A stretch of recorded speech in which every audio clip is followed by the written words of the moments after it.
Hello, she's Sammie. And she's Bronya. Welcome to the business of cake making, the new look business of cake making. The new look, the new listen, however you want to put it. We are starting our new look this week right now. Hurrah. If you want, so we will be doing shorter episodes, but there will be extra episodes if you go and sign up to our Patreon account, which is patreon.com/thebusinessofcakemaking, and it is a snip at £5 a month. Yeah. For so much extra. Yeah. Bargain. Yeah. So head on over there, and there will be extra stuff from this episode that you don't get to hear on this episode unless you're part of that membership. Mm-hmm. Does that sound logical? Yes, I understand it. Good. Anyway, how the devil are you? I mean, I'm not being funny. It seems like forever since we've done this. Yeah. Well, it was September. It's September. Yeah. Blimey, O'Reilly. A long time ago. It's a long time ago. And we're both... You've travelled the world. I've done 3,000 miles. Wow. Over 3,000 miles. Was it before I went on holiday? No, I went on the 28th. Okay, so I'd come back. All right, okay. All right. What, that I went away or we did our last podcast? Whatever. Because I obviously went on holiday to Scotland. I think you went on the 16th. Yeah. How many miles? I don't know. How many miles did you do? A fair few. We went to Scotland, round the North Coast 500, over to Orkney, back from Orkney, down to the Highlands. Yeah. We reckon we walked a couple of 100 miles that week. That's nice. And then we came home again. So we did quite a few miles. But it was all in English-speaking countries. Yeah. Well, I went to France, Belgium, Switzerland, Italy, France. Sorry, I had to do the loop in my head then. And I bought lots of cake from sheds and boxes, which was lovely. And I bought so much cake. Right, so we're talking about Sammie's trip because, Sammie's just, she's been away. She's done the do. She's been the girl. She's been the traveller in her, she's got to her 50s and gone, no, I'm going to be a kid again and I'm going to travel. Yeah. But it wasn't just you, was it? No, it was me on and off on my own. But my son Jack joined me for a little bit. And then I was on my own for a little bit more. And then my friend Sid joined me. But you also had your four-legged buddies. Oh, gosh, yes. Birdie and Andy were with me. Yeah. And it was amazing. For the whole trip they were with amazing. Europe is so much more laid back about having dogs. They had a little dog bag. They'd clamber into it. I'd sling them over my shoulder.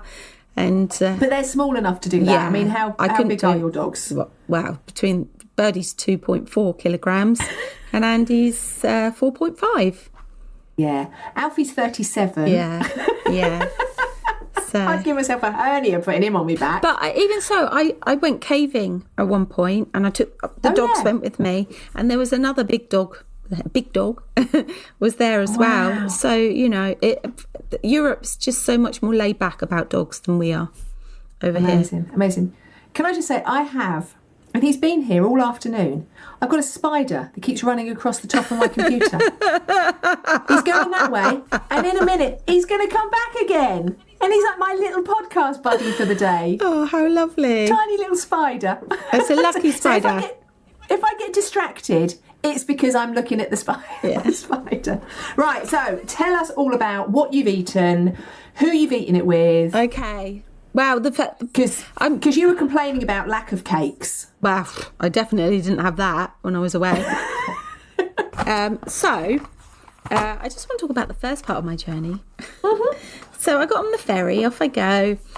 It's late at night, it's dark. I arrive in Calais and think, I don't know where I'm going. I forgot to look at my Airbnb app. So I log in and, I forgot my login details. So I forgot my login details. I tried to log in. I got locked out of Airbnb and I had to wait an hour. So I drove to where I knew the address, but I didn't know how to get in. So I drove there. 11 o'clock at night I got there, and I had to sit outside in the dark with Birdie and Andy going, what the hell is going on? Until my phone unlocked. And then I opened the little key box, and it was already set with the code so that I could just open it. So if I'd have done that, I'd have got straight in. But anyway, so that was my first experience of getting to France. I was sitting in the dark. Do you know what, though? That doesn't surprise me. No. It doesn't surprise me. But it also doesn't surprise me that you just got on with it. Yeah. Because you just get on with I knew I just had to wait. Things. I just had to wait an hour. You know, I went on my phone, I messaged my friends. Guess what's happened to me? Look at all my luggage. The dogs are like, because it was in the middle of nowhere. And it was probably dark as well. Oh, it was very dark. There were no lights. There was a dog up the road going, woof, woof. Did you had phone reception then? Yeah. I tried good. messaging the Airbnb guy, but he never got back to me. So, moral of the story, always check your app before you go.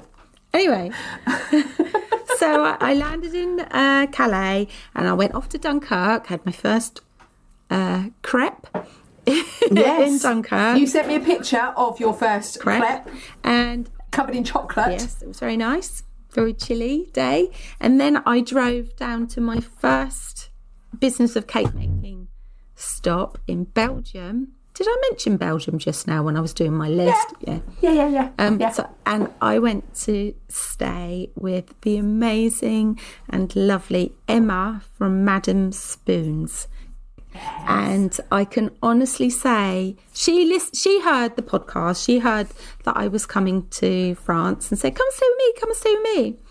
You might think it's weird. I've never met you, but come and stay with me. And I'm so glad I did. How lovely is that? How so lovely that someone reached out like that. It was so lovely. And she is an exceptional cake maker. She is, I'm sure if she listens to this, she's going to go, oh, no, I'm not. Her cake design is exquisite. It's really beautiful. I have to say, I saw on her Instagram feed today that she's in the local paper. Is she? Oh my gosh. She put on her Instagram feed that she's in the local paper because she was at Cake International. Yeah. Well, her whole community is very close knit and they all work together. Oh, it's just so lovely out there.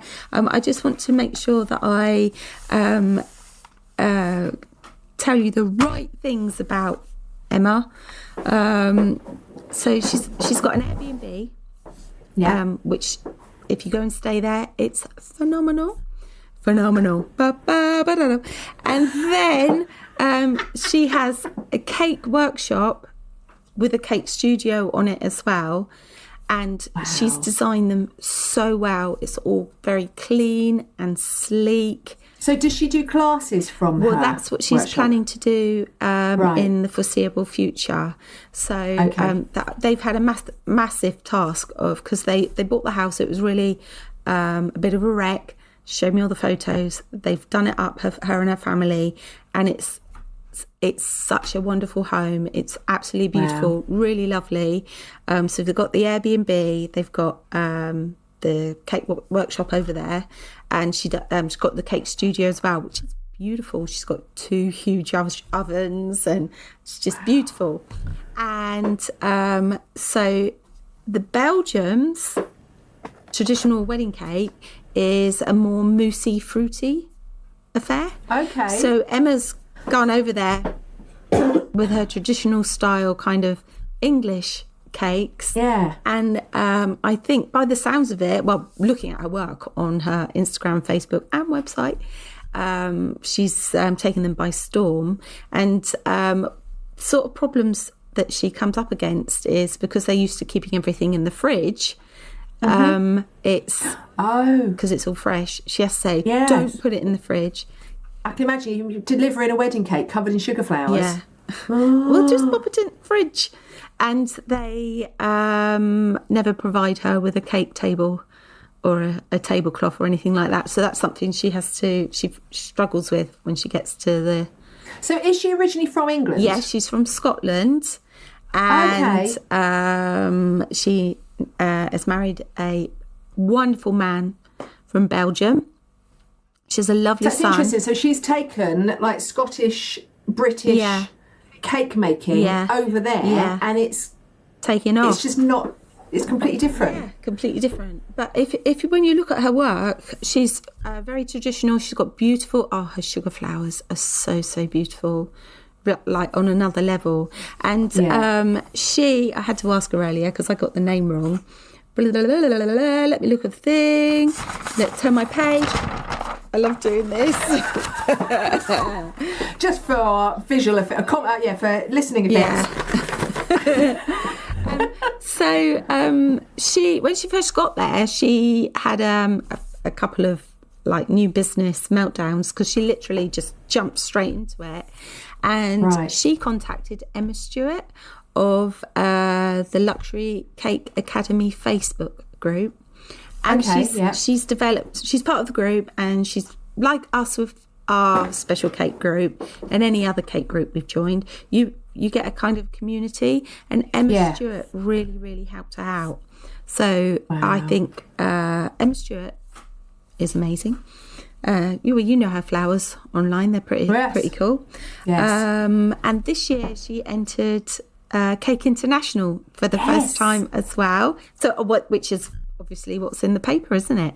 Yeah, so it was her, a picture of her at Cake International. This is phenomenal, isn't it?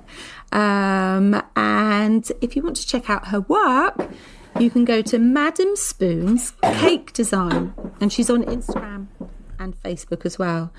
Wonderful. And you talked to her as well. We have got an interview with her as well, haven't we? Yeah. So if I can get it to work, it's going to go in now. Mm-hmm. Hello and welcome to the Business of Cake Making podcast. Today I'm extremely lucky to be at Madam Spoon's in Belgium with Emma, who's been my wonderful host for the last, it feels like longer. Yeah, but is that because I'm so awful? No, for a couple of days, and you've been an amazing host. Yeah, it's been fun. So the reason Emma is on the podcast today is because she's a listener on the Business of Cake Making podcast, but she has her own business, very successful business in Belgium. And we're going to talk to Emma today and just ask a few questions. So I think the first question is, what is it like working in Belgium as a Scottish person who speaks English, obviously, and running your own cake business? Yeah, that's quite difficult. Yeah, I think it's different from the UK. That's for sure. Yeah, because in the UK you have the tradition. Wedding cakes are a big part of weddings in the UK, whereas over here that's not part of the tradition. So they're used to other things, and so you need to really educate everybody, which you still need to do in the UK, but you really need to educate everybody on another level. But the biggest challenge is the fact that most of my clients are French speaking, and so my business is in French, and so there's an extra step I have to go through in confidence and everything.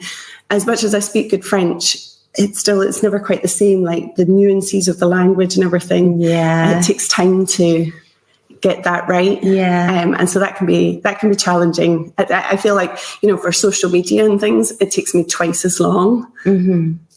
One, because who likes social media really? You have to use it. But two, just because I then have to write it in English and then translate it in French and then still make sure that the nuances are correct. And that takes time and practice to get that right. And I don't yet have that right, but it's a work in progress. Yeah. Well, I think you're everything. You're doing very well. When did you start? So I started officially the cake business 2 weeks before COVID. Because at that point, everybody wanted and needed a celebration cake. So that was quite difficult because, again, I couldn't really I couldn't promote myself. I couldn't say, hey, buy a celebration cake. Yeah. And then I also found myself at home with a 2-year-old. Yeah. So the first year was not very successful. No. But at the same time, I managed somehow to get known. Like people started talking about me. Yeah. But that's what a lot of cake business is, isn't it? It's word of mouth. Word of mouth. There we go. Thank you. You translated my French. There we go. Word of mouth. And what is your favourite type of cake to make? So I've seen Emma's workshop, and there are some stunning cakes in there. But what sort of is your favourite? Yeah, no, I'm more wedding cakes. Yeah, I am. Because I started off doing celebration cakes, especially because we're in COVID. And I love the challenge of, especially when you get cakes that you can form and things like that. Like the bigger cakes. But most of the celebration cakes where it's like Paw Patrol, and I'm a bit like over that. And so I've started working more with the wedding cakes, and that's because I love working with the clients and meeting them and designing something that's unique for them. What's your speciality? Yeah, it's flowers. But that's also thanks to Emma Stewart, I'm part of her I was group. just going to say to you, tell me about your Emma Stewart experience, because I think it's such a lovely story. Yeah, so I had a disaster. I had a cake. That's the thing about wedding cakes, is that you just, at some point, you just have to launch yourself into wedding cakes. Yeah. And so I launched myself into wedding cakes in the year when there was like too many weddings. I think everybody knew that, 2022 was it? Yeah. Where we just had so many wedding cakes. And 2021 as well. Was it 2021? I think it was both years. Yeah, it was. So, I think it was 2021 or 2022. I can't remember. No. Well, the year that it was really busy. And I took on too many cakes. And I wasn't experienced enough, to be honest. I didn't go and get the training. I didn't form myself properly before taking on all of that.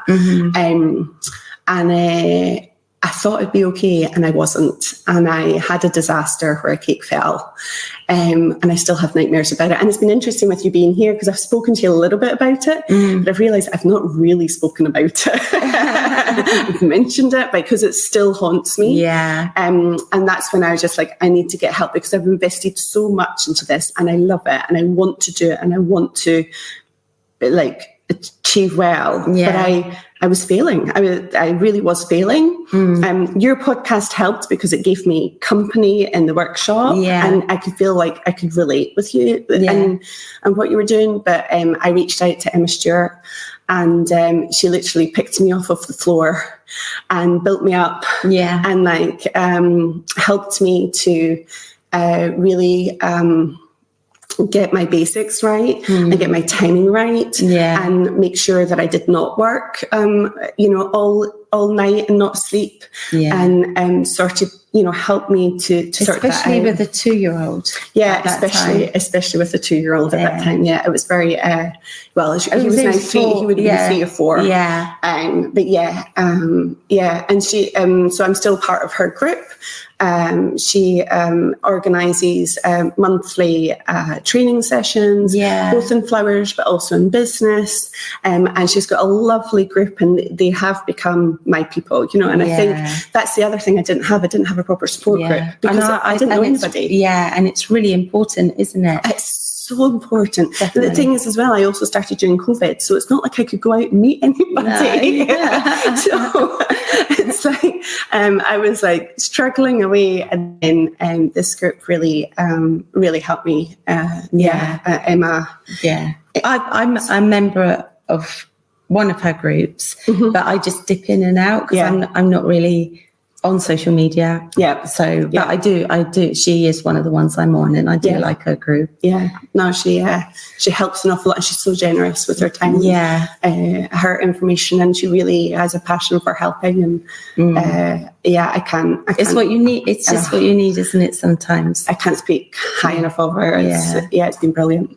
So you've also got a workshop on your shop. So tell me what your plans are for the future with that. Yeah, so what's really funny, so it's when we bought the house, and we bought an old farm to renovate. And the idea at that time was to have a workshop that I would run a cooking school in. Yeah. And then I found cake, and then I had a child, and so I just started doing the cakes, and I never actually got around to doing the cooking school. The workshop is still in progress, but I'm slowly getting there. And the idea is to start the cooking school, but is to start to do workshops. Yeah. But, I still have some time and some investments, financial investments to make, but we're getting there. We're getting there slowly. And would that be aimed at people from Belgium, or would you do like holiday aways? So I'd like it both, because I also have a bed and breakfast, as you know. Yes, it's very nice. Yeah, well, luxurious. We only have 2 rooms, but I've got some other contacts in the village, and so I would like to do like retreats at some point as well. Because I know some of my cake friends have been on retreats previously, and that's where they've met. And they're still friends now. So I do think something like that is good. Yeah, it's a work in progress. And I need to stop doing wedding cakes and find some time. I'm hoping this winter. Yeah, I'm still in season. That's exactly the way to say it, isn't it? I'm still in season. I'm still in season. Well, I think I'm going to let you get on with your day now, because Emma has been amazing and let me take up a whole weekend in the last couple of days. Had a lovely day. We went to move in. I think I've made a new friend. Oh yeah, and my son is the biggest fan. Oh, he's just the best. Biggest fan. He's so lovely. So thank you very much, Emma. Much love, and bye. Lovely, lovely lady. So welcoming. Amazing cook. She was also on MasterChef. Oh, yeah, she did really well. It was in the I think 20. Well, UK MasterChef. Yeah, I think so. Oh dear, Bronya. I came back from Cake International with the worst cold. It's the general public. Just don't go near them.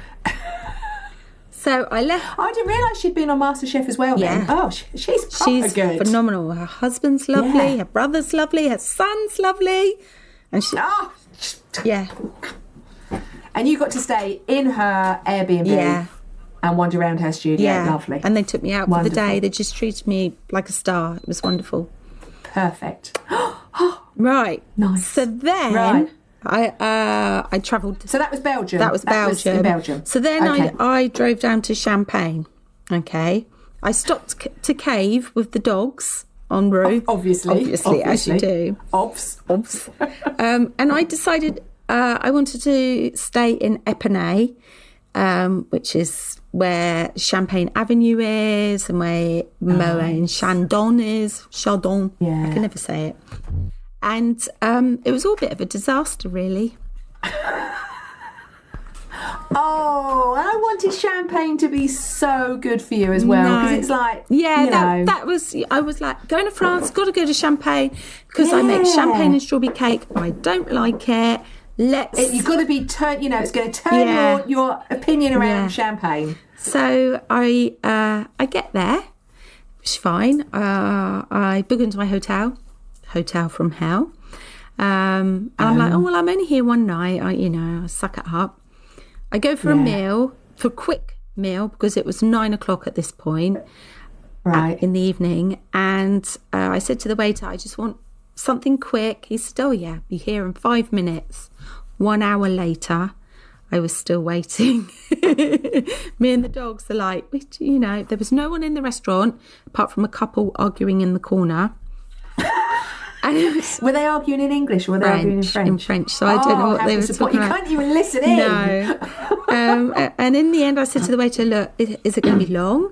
He says, just coming. I said, can you put it straight into a bag? I want to go back to my hotel. What was it? What did you order? I don't know what it was. But I can honestly say it was delicious. It was a Moroccan restaurant. It was like a meaty thing in puff pastry, and it was delicious. Was it justified taking the length of time? No. Okay, So I don't know what they were doing out there. But probably having another argument. Yeah. Probably more fighting going on out there. yeah. So I got back to my hotel and I was actually scared in this hotel, which is the only hotel I was scared in. Yeah. So I put my chair against the door, my suitcase, hang my keys on the door handle, because when someone turns the handle, the keys will fall off. I pushed up everything I could against that door. I felt like there were bed bugs in the room. It was people running up and down corridors. There was smoking in the hotel. It was just horrible. Anyway, so I booked out the next day. I thought, let's go. Yeah. I go to Lidl and I buy loads of pastries, and my first Madeleine was delicious. And then I get back in my car's broken down, won't start. So were you heading to drink champagne at this point? Yeah. Okay. Yeah. So yes, because Emma from Madame Spoons, her husband had recommended a champagnery. I've forgotten the words. And we'll go with that. That sounds good. It was run by women, and I thought, oh my god, that's a really good place to go to. Yeah. But my car broken down, so I phoned the AA. They took over 3 hours to get to me. No.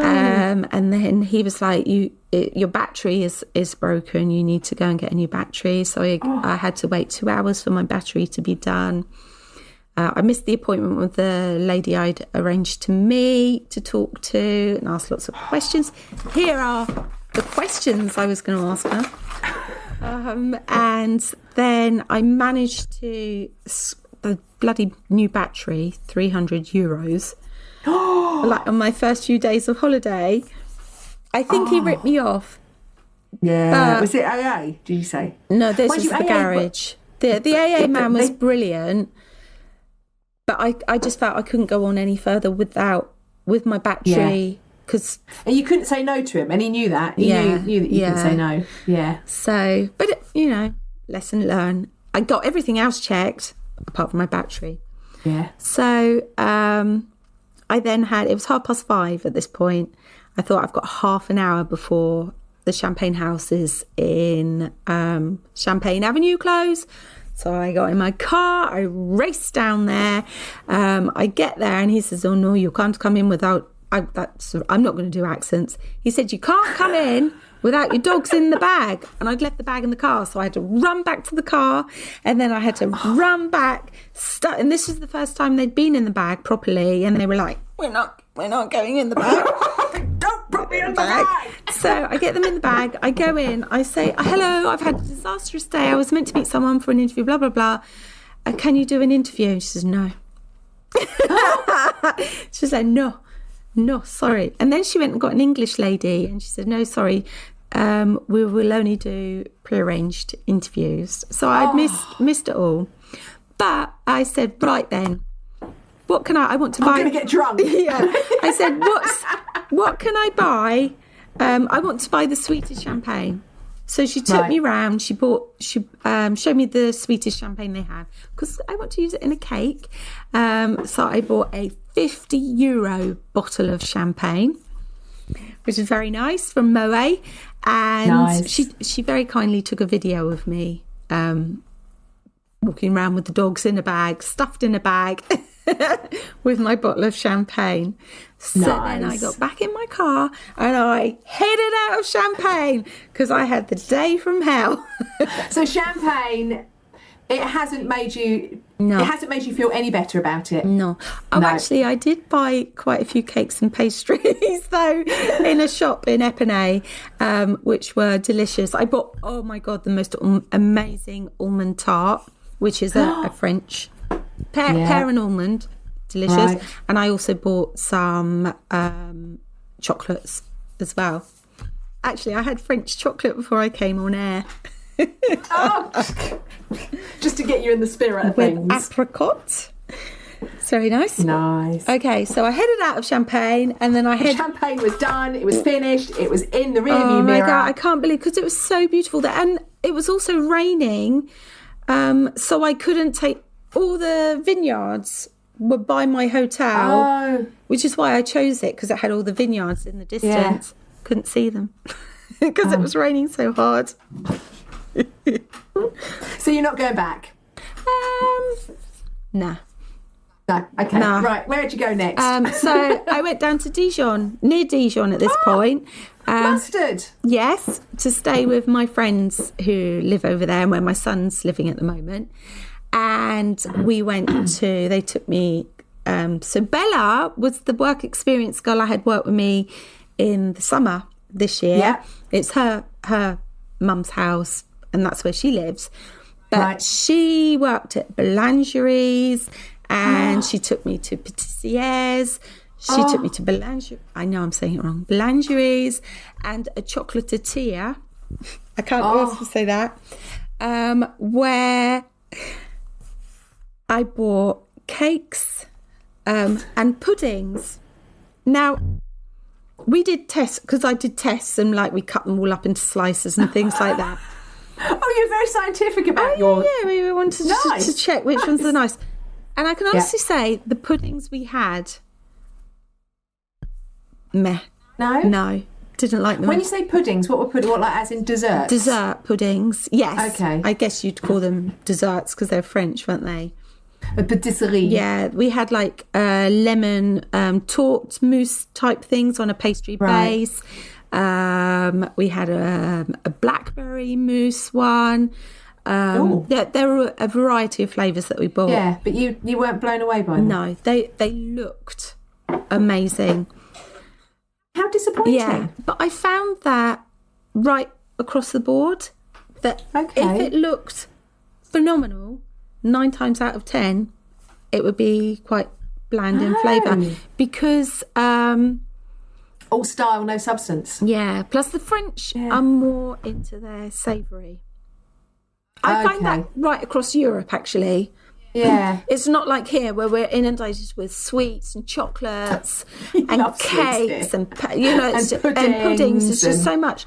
It was Yeah. much more. There were smaller aisles when you went to buy stuff. Because like over here, if you go to like a traditional bakery, you're expecting to buy donuts and nice buns and flapjacks and brownies and all sorts of lovely things like Yeah. that, aren't you? Whereas I guess over there you get a baguette. Yeah, baguette, loaves, croissants, pain au chocolat. I mean, I don't mind a croissant, but Yeah. I wouldn't say croissants were sweet unless they've got No, they chocolate or they whatever in them. definitely don't really have a sweet tooth Oh, in France, interesting. which was I wonder what happened in our heritage to do this to us. yeah. Why do we? I suppose. I suppose if you went back, it's probably something to do with the empire. We probably should be apologising for it somewhere along the line Yeah, for whatever reason. But that's why they're all so skinny, isn't it?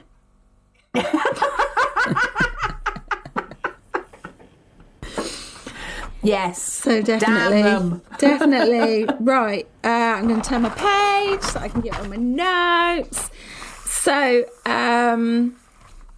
the breads, croissants, cookies, and biscuits were delicious. Yeah. But the Biscuits as well. So what sort of biscuits? We're talking like oh my gosh, shortbready type yeah, things. yeah. Right. So, one of them. What do they call that? That's called something, isn't it? Oh, I'm sorry, I Oh don't God, know. like menopause brain. What are they called? Shortbread. Sablé. Sabe, yeah. No. Sablé. Yeah, them. Yeah, sablé biscuit. Yes. So, You can tell we're professionals, can't you? We're professional, aren't we? I bought the kids the biggest cookie. I thought it was just one, but it was Right. double layered with jam in the middle, and they What, a cookie? yeah, more a shortbread cookie Oh, okay. type thing. It was a combo. Yeah. I wish I'd had those as opposed to the patissier items I bought, which That's really sad because thing is that we're always led to believe, and there is this worldwide view that British food is a bit rubbish and French food is like the food. And it's sad that you've been disappointed by that because you expect for it to be... yeah. It's not to You say know. the entire everything I had was meh, but it was mainly the pudding type things. Yeah. that I had. Further on, there are some more delicious items coming up. Okay. All right. Okay. Okay. So then I travelled with Jack to Geneva, which is very nice. We had lots of chocolate there. We bought some chocolate. There's got to be chocolate involved bought there. Lots of chocolate. Yeah. They're very rich in Geneva, which I didn't realise. And also, so that chocolate, they have quite sweet chocolate, don't they? They like us. They like quite milky sweet chocolate. But there was a good mix, because the French chocolate is quite dark. The apricot chocolate I've just been eating today is really quite bitter. Right. So you couldn't eat a whole bar at once and just you just die. Hence they're so skinny. Yeah. Yes, the Geneva chocolate was very nice, but we only stayed there for like half an afternoon before we drove on to Mont Blanc. Right. Climbed the mountains. Pens. Pardon? Yeah, pens. Mont Blanc pens. Is that what it is? Pens? Fountain pens. They make really nice fountain pens. Oh, I didn't know that. So we didn't really eat any sweet stuff in Mont Blanc. Right. Or see any pens, but we caught a train. Yeah, go on. Okay. But then we drove on to Italy. And this is where it kind of changes a little bit, because we had some pretty yummy stuff. Yeah, over there. Italian pastries are. Yeah. So we drove down to Turin, which is you go through all of France. It's really quite quiet. Geneva was quite busy, but not really. You get to Turin, it's full on. Beep, beep, beep. All of this. Absolutely nuts. But they all look gorgeous, I bet. Very Italian looking. Yeah, quite handsome. Yeah. Yeah. So their boulangeries are called pistachios. Bless you. Pistachio. And oh no, hang on. I've said the wrong word. Panetteria. Fuck's sake. Of course. Sorry. How stupid. Yeah. No, that's my spelling. So that was my spelling of pistachio.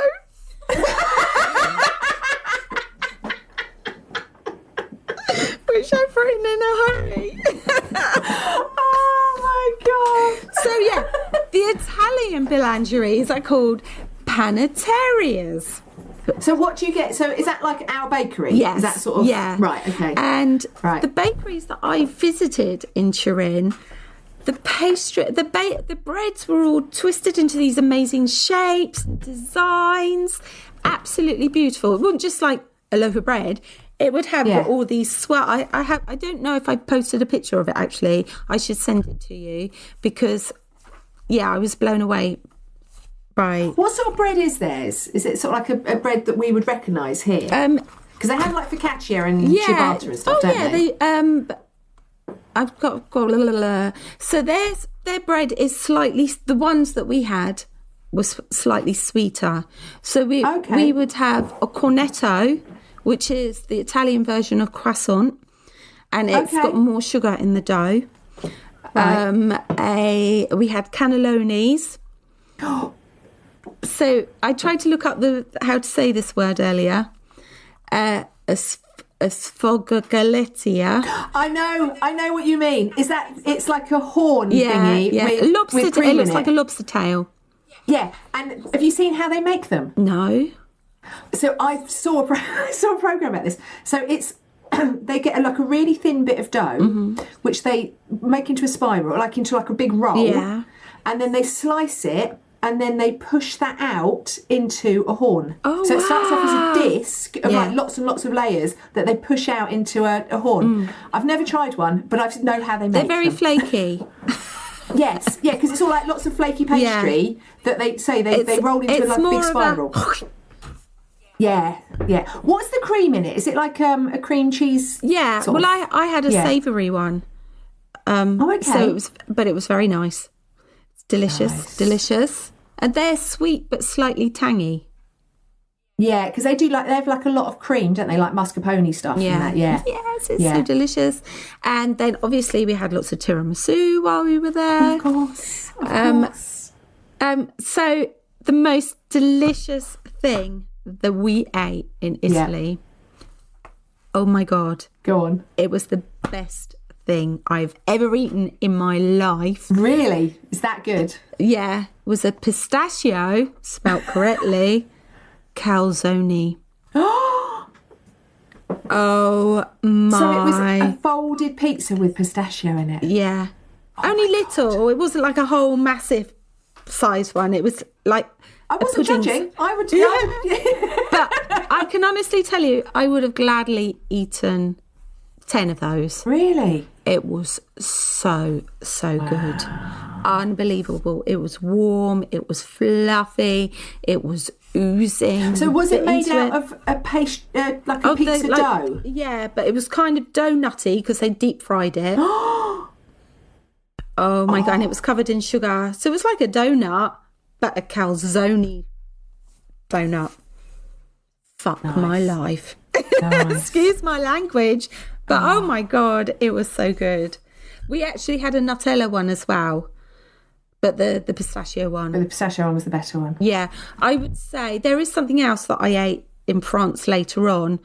I would say that is in my top 2. Right. Of delicious things I ate. Did you have anything to dip it in, or was it just... No, it was just that you didn't need anything else. And Jack and I shared it because, like, you know, we were experimenting. We had half each of the nutter. Yeah. But oh my God, because we got that one quite late at night. We'd had ice cream and stuff like that. Yeah. But yeah, unbelievable. Nice. Unbelievable. Blew my brains out. So would you say that Italy was better than France for yeah, definitely. their desserts? Okay. Definitely. I mean, maybe it's because of the different places I've visited. I don't know. Because I plus Italy just felt different than France that way, because the French are more and the Italians are more but the French are more So the French are a little bit more laid back. Yeah, definitely. The Italians are very passionate, aren't they? As a nation, they're very, very passionate. Yeah. So that, you know, maybe they put more of that into their food. Yeah. So then we drove down to the Mediterranean, and we accidentally went into a Michelin star restaurant, but we'd sat back down. How did you accidentally go into it? Well, it was on our hotel, so you know, you just think hotel restaurant. You don't think it's going to be any Not exactly. thing. Do you know what? Last week when I was at Cake International, I stayed in a Premier Inn and they had a beef eater. How classy is that? Well, this one had a Michelin star restaurant. Great. So we sat down. He brought us 4 types of bread, which were amazing.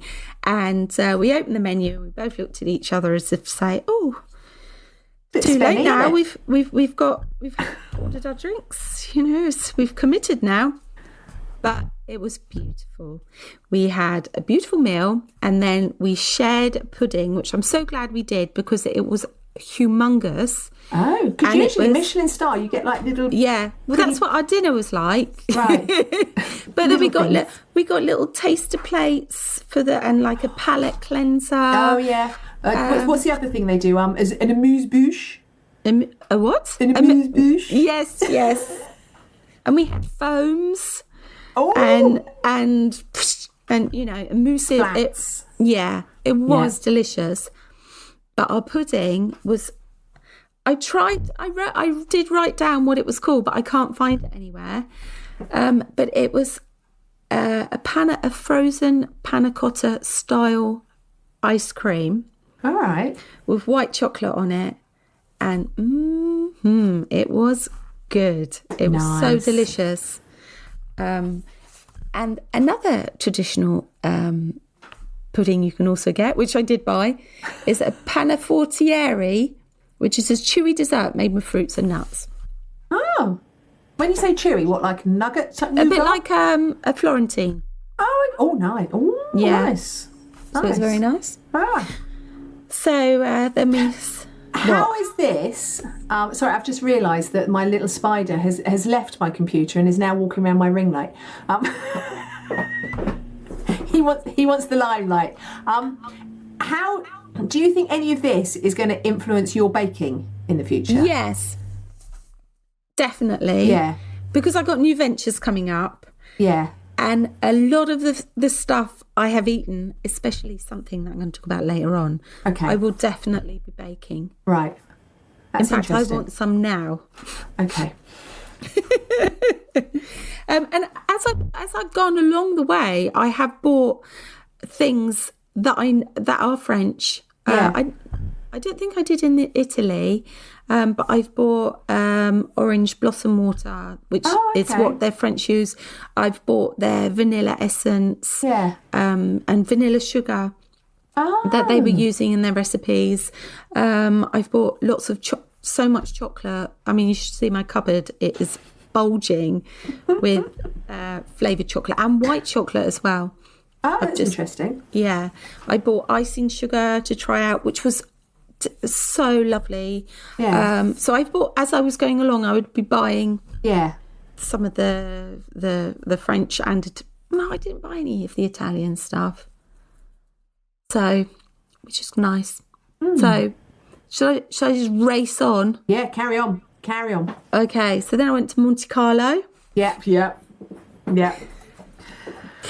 Blew all your money in the casino. Oh, I wish. We didn't even go in the casino. We were...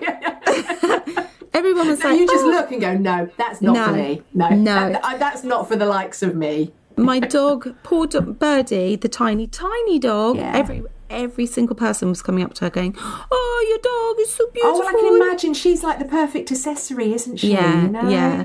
Well, she was touched by Gucci, Coco Chanel, Yves Saint Laurent, you name it. Yeah. We couldn't stand it in Monte Carlo. So we had opera cake. I've Monte made Carlo. opera cake. Go on. Have. I'm sure my opera cake wasn't half as good as what you've eaten. Oh my God.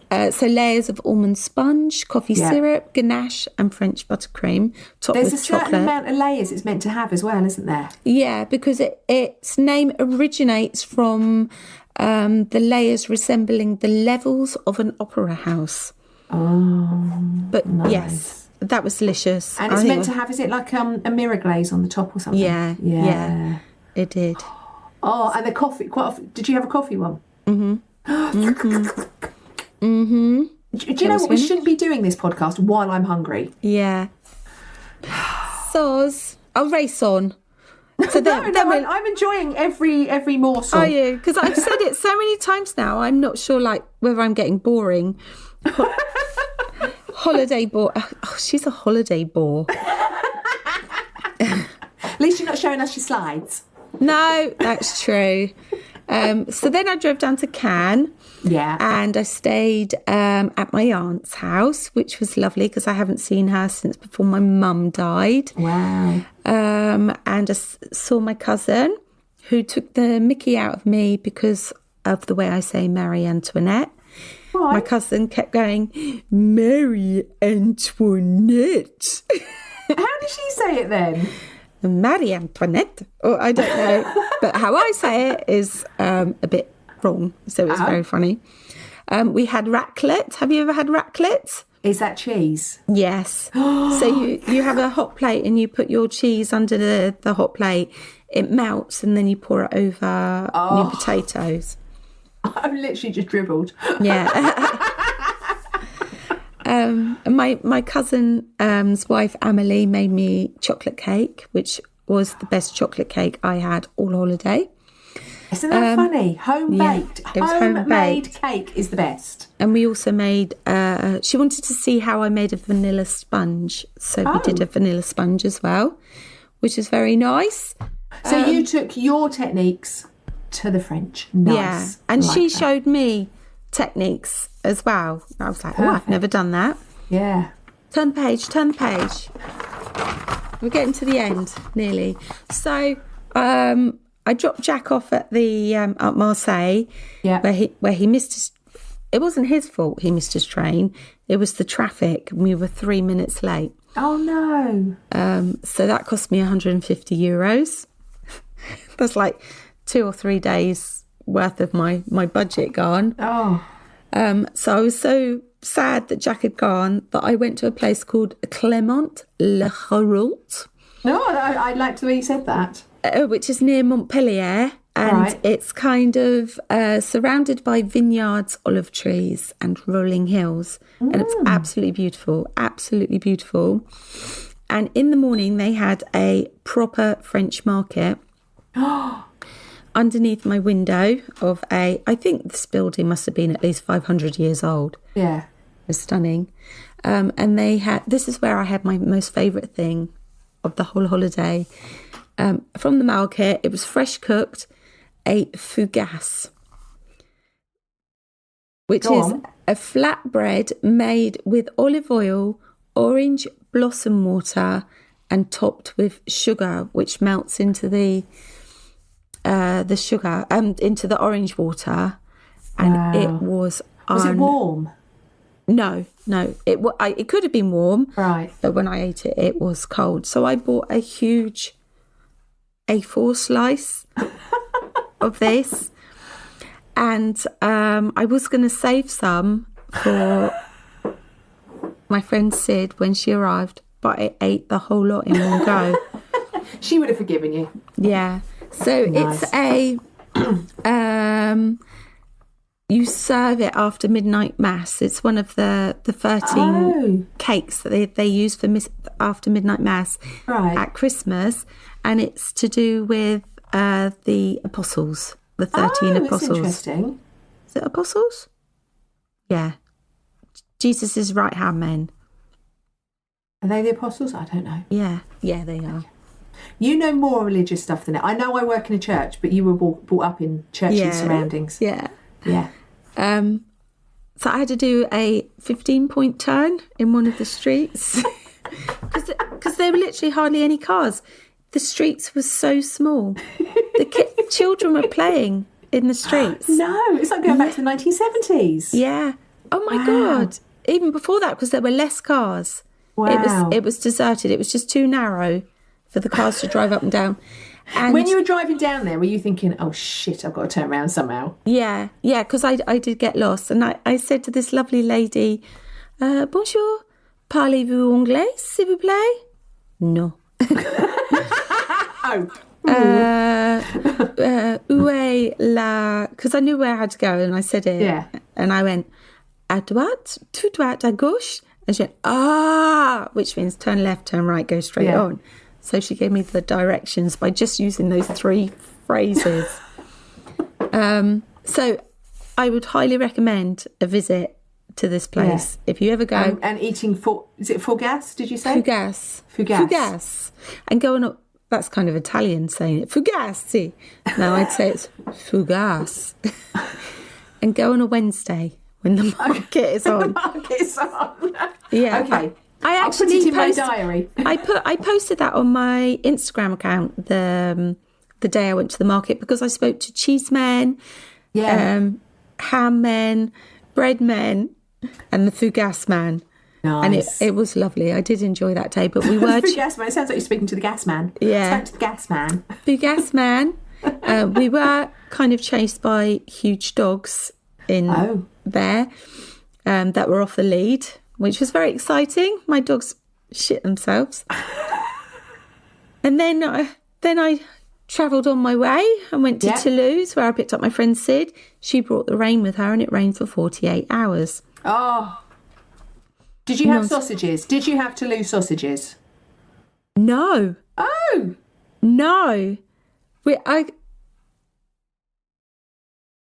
can't even remember. I think we had a Burger King. Oh, well. Well, do you know what? If it's peeing down with rain, sometimes McDonald's or Burger King's all you can do, isn't it? And the apartment window was left open, so it rained for the 12 hours we were out onto all of Sid's stuff. Hence the Burger King. Oh, okay. By then we were like, we can't do this. Yeah, you're just done. Yeah. So then we drove on to Bordeaux. Have you been to Bordeaux? I haven't been to Bordeaux. Wine? Again? Yes, lovely wine. I didn't have a bad glass of wine in France. That's positive. That's a positive statement. Or Belgium, staying at Emma's, Madame Spoon's. Oh my God, the wine. Unbelievable. Unbelievable. And we ate tarte tatin. Oh. It was I've had lots of tarte tatin. I think this restaurant just didn't crack it. Didn't crack it that day. Both of us were disappointed. It's like a classic. I mean, it's like a French classic as well. It's like the equivalent of an apple crumble, isn't it? It's just like So we're very disappointed. That we also had le cannelé, which is the Bordeaux emblem of Bordeaux. It's like a little cake made in a mould. And it's sticky rum flavour. Oh. But they were like rubber, I felt, personally. So we didn't You weren't like impressed that. with this restaurant, were you? That was from somewhere else. Oh. But we had cherry clafouille, which was very nice. Is that the almond? Yeah. It's like the traditional pudding they do, which is very nice. And I would recommend in Bordeaux the Place de la Bourse because it has a mirror lake on it, which is absolutely stunning. Yeah. Then we drove on to Emma's, my sister's, where we stayed for a while, and we kind of just ate what Emma cooked, really. We went to a lot of boulangeries and had lots of croissants and that sort of thing. Can I ask, is a French croissant better than a British croissant? Yes. Or is there any difference? Is there difference? Yes. Right, okay. So you know the ones you get at the shop? You'll go in and you'll buy a pack of 4. Yeah. You get them home, you pop them in the oven. They're nice. But when you get a French croissant... Okay. Oh my God, the layers. Is it more buttery? Is it more crunchy? It's more buttery. It's just more... I want to say doughy, right? But they're doughy anyway. But they seem bigger. They seem whiter on the inside. Right. There's less air in them. They're more... They're just more delicious. I wonder if it's something to do with their butter that we don't get that. Because, I mean, if you're making... the French butter is absolutely delicious. Yeah, and so I know if you're making croissants in the UK, it's always best to go and buy President butter, which is French. Yes. Because it's got a higher fat content, hasn't it? You haven't got as much moisture to run out of it. So I wonder if their butter's just higher in fat. I don't know, but I can honestly say, even in the places that I stayed that weren't brilliant, the croissants, unbelievable. I didn't have a bad croissant. Okay, oh, that's good. That's good. Or a bad pain au chocolat either. Or any other version of a croissant that you can think of. Yeah. So we're coming to the end now because then we left Emma's and we went to Mont Saint-Michel, where I had crêpe Suzette. Oh, where they set it on fire. Yes, with the orange flavour, alcohol. Yeah. What's it called? Cointreau? Is it Cointreau? Yes. Yeah. I want to Google it, but I don't want to touch my phone. So they nearly set fire to the dogs when they lit it. Because they were leaning over the table and the dogs are like, what's going on? What is this? So, yeah. Sid didn't like it, but I ordered it. She just had lemon and sugar pancake. So I had to go back in time then. That's like pancake day pancakes. Yeah. Well, crepe. Yeah. I guess. And then we went on to Normandy. And the sweetest thing I had there was an Americano, which I ordered. And it was actually a cocktail. Oh. The guy didn't speak English at all. And I said, un Americano, s'il vous Just like a plaît. cup of coffee. Yeah. And he went, oui, okay. So we sat down and he brought me over this huge alcoholic drink. That's so big. Wow. And it was very alcoholic. And I was like, un café. Oh, no Americano? I was like, I'll drink it. Go on, I'll force it down. Yeah. And it was kind of like Campari and vodka with cranberry juice in it. So no coffee in it at all? No, nothing. So Interesting. yeah, delicious. Okay. And then we came home. Oh. Boo. So what was your favourite thing to eat? Oh, definitely the I got to find the name of it. My fougasse. Okay, that was your... Definitely, and then followed by the pistachio calzone. Would you try to recreate any of the flavours that you've... like orange definitely. water? I mean, what would... Did you buy some orange water, did you say? Yeah, and what would you I've put got that in? some. I think I would try and recreate this, but Right. I think cupcakes with an orange buttercream, because like you do a lemon and orange cupcake maybe, and you put a little orange and lemon fruit slice on the top. Definitely with some element of that on it, with the crusty sugar, because it was the crusty sugar on the top, So which that's made it delicious. like we would have like a lemon drizzle with like a crusty top on it. Is that sort of thing? Okay. Yeah, but it was more doughy. Right. And pistachio as well. Pistachio's becoming big all of a sudden. It's got like a thing. I think that Dubai chocolate thing has done a lot for pistachio recently. Yeah. Because it's really popular. When we were at the Cake International, they had it, didn't they? So I just wonder, I mean, that'd be quite interesting if you started doing a pistachio, because I think that would be quite a popular flavour at the moment, especially like with wedding cakes and celebration cakes and things. Yeah. But the element inside the, I forgot what it was called. Your calzone. Calzone was moussey. It was pistachio, because pistachio is quite a subtle flavour. It's not really intense, isn't it? Yeah.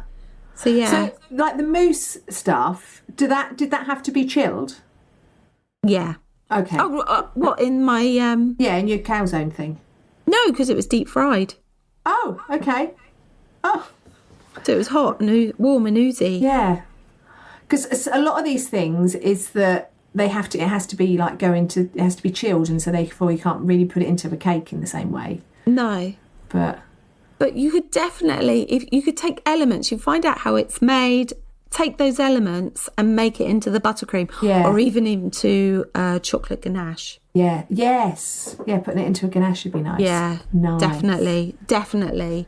Yeah. And I don't think I've ever made a tarte tatin. No, I don't think I have actually. So because I had such a rubbish one, I really want to. We were so disappointed. Yeah. Because Miriam Margolyes, it's her favourite pudding. So that's why you were like, yeah. So you could recreate something like that with like an apple upside down cake, that sort of thing. That'd be quite nice. Yeah. And that'd be a nice pudding with custard. Oh, it's getting near tea time. Look at it. So yeah, just got fair. Oh, so would you do it again? Oh God, in a heartbeat. Would you go somewhere else next time? I'd go somewhere else. Yeah. But I would definitely, if I had the opportunity, do. Do you feel like you have eaten your way around? Yes. Good. Yes, definitely. I've eaten rabbit, which I've always said, I could never have it, but it's a French thing, isn't it? They have rabbit. Yeah. Do you know what? My mum won't eat rabbit. Do you want to know why? Because you used to have rabbits, didn't you? No, I've never had rabbits. But my mum would refuse to eat rabbits. That's because when she was a kid, she was fed rabbits that her dad had shot with a shotgun. So when she ate the rabbit, she'd have like lead shot in it. So she refused to eat. That's it. Won't ever eat rabbit. I can remember at catering college picking all the lead shot out of rabbits. It's just so mean. Yeah. So mean. I'm sorry if you've come to a cake podcast and we're talking about shooting rabbits. I apologise. I had moules marinée. I had duck. Oh. I tried to eat as French as possible, or as Italian as possible. That's good that you didn't go for what you knew. You just... So I must just tell you, this isn't a cake thing, but I had it at Emma's. I'd never had it before. I feel like I've been blindsided. Why has nobody ever told me about tapenade? Oh, is that olives? Yes. It's crushed like olives or something, crushed isn't it? olives. Yeah. like liquidized, and you can get them in tomato olives, garlic olives, and you can spread it on meat, you can spread it on your crackers, you can spread it on cheese. You can get it here. Yeah, I found it over here. But you just never had it before. I suppose if you don't know what it is and you don't know what it's called, then you're never going to try it, are you? No. Unbelievable. If you haven't tried it, try it immediately. See, I don't like olives. No, but I love olives. I olived my way around. Yes, and what did you buy at Cake International for lunch? Olives. And that's all I had, olives and garlics. Followed by champagne. Yes. Oh, well, I'm so pleased you enjoyed yourself. Yes. And I'm so pleased that you've come back with inspiration and good ideas. I have seen in Portugal, there's a wine festival. Oh, you were telling me about this. I've really considered going to, but I think, having looked at the post, I think it had 8 million views. Yeah, there's going to be a lot of people there. Yeah. So, I am looking for something to do next time. Maybe if our listeners think of something, they can let me know. I'll be happy to investigate. Yeah, Sammie wants to go on more gastronomic adventures. Yeah. For sure. I recommend it for anybody. Oh. I did it. You can do it. Yeah, absolutely. Right, Sammie is also going to chat about... So what else have you got more to chat about? Not in this episode, though. What else have you got more to chat about? What? You said you had more stuff. So in our extra episode... Oh, yes. So this is all new to us, you can tell. So I'm going to be talking about my scariest moments, my best moments, and the stupid mistakes I made. Right. So listen on Patreon if you want to hear all of that stuff. And Plus also more. listen to our top tips for this week if you want to hear all of that. Yeah. Top tips. But not here. No. On Patreon. Go over there. £5 a month. Really, really good value. And where can you join up? Patreon.com/The Business of Cake Making.